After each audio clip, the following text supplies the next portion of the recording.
अच्छे आशा करछे आपण माने बहुत भल से थिबे। तो मुई मिस्टर रमन स्वागत करछे आपण मान के आ गुटे ब्लॉग रे। तो आज ब्लॉग टा काना कि हमें जाइथना हमर भाई जुतिया ठान के। तो भाई जुतिया रे बहुत मजा मस्ती भी हला, बहुत लोग एटा गले मां जगत जननी दुर्गा भी दर्शन भी करनु। आ सेटा के बनथिला मुई नै से मोर सान भाई।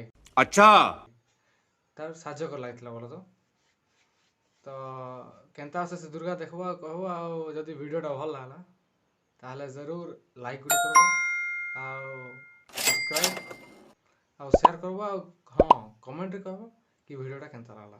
हां आ गुटे कथा गाइस, आपण माने भाबुथिबे कि मेछा का कर काटला सही पकड़े हैं। आसबा हरबर नाही इतर का जो गुटे ब्लॉग टे आसबा काज काटला जे। तो प्लीज सेति के चैनल के सब्सक्राइब कर दे। तो सब्सक्राइब तो चलो स्टार्ट करमा वीडियोटा। गेल है झियम गो कमला आरे धोइले कोले